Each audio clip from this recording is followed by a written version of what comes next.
सब भूर्भुवस्व के साथ आई, ओम नहीं लिखा हुआ। बाकी सब में जो है उतनी गायत्री है, ओम भूर्भुवस्व तत्सवितुर्वरेण्यं भर्गो देवस्य धीमहि धियो यो न प्रचोदयात्। तो गायत्री की महिमा बताते हैं। गायत्री का पता ही नहीं है कितनी नहीं, कहाँ कहाँ लिखा हुआ है, कहाँ कहाँ नहीं लिखा हुआ गायत्री मंत्र, तो ये भी नहीं पता होता है। और वेदीय चर्चा करते हैं। देखिए, जो कह रहा है गायत्री मंत्र से, और जो कह रहा है क्या कहते हैं वैदिक जो है संजीवन मंत्र से, ओम त्र्यंबकम यजामहे सुगंधिम पुष्टिवर्धनम उर्वारुकमिव बद्धनान् मृत्योर मुक्षयमामृता, इस मंत्र से, ओम ओम जूम से, इस मंत्र से रोग भाग जाते हैं।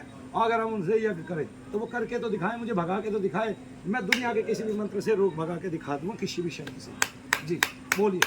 और वो रोग नहीं है, वो केवल प्रेत कष्ट है, पितृ कष्ट है, पितृ रोग है, पितृ से दिया गया उन्माद रोग है, और वो सारे रोग कहलाते हैं मेरे पास। अच्छा, जो शारीरिक रोग है वो कोई रोग नहीं। आप जितनी भी बातें बताते हैं या जितने भी मंत्र बताते हैं, जितने भी जप बताते हैं, उनसे कोई भी मिलीजुली चीज़ नहीं मिलती सत्संग में, कथाओं में, कथावाचकों में, ऐसा क्यों?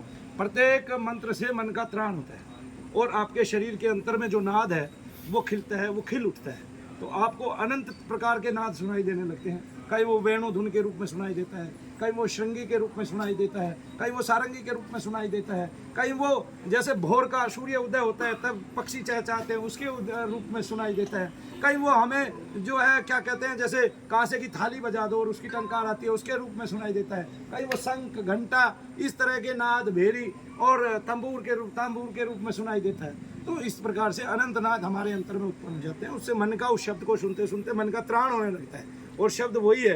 गंभीरता से जब हम शब्द को वायुमंडल में अपने संकल्पों के साथ फैलाएंगे, तब हम जो 6 क्रियाएं हैं, 6 कर्म है, उनको कर पाते हैं। तभी किसी का वशीकरण किया जा सकता है, तभी किसी का उच्चाटन मारण ये सिद्ध किया जा सकता है। और वश्याकर्षण, मोहनाकर्षण, उच्चाटन, मारण है जी, त्राटन है जी, ये विद्वेषण ये किया जा सकता है। तब ये जो 6 कर्म है या 10 कर्म बोलते हैं हम इनको, जृंभण भी इसमें आ जाता है, तब इन कर्मों को किया जाता है।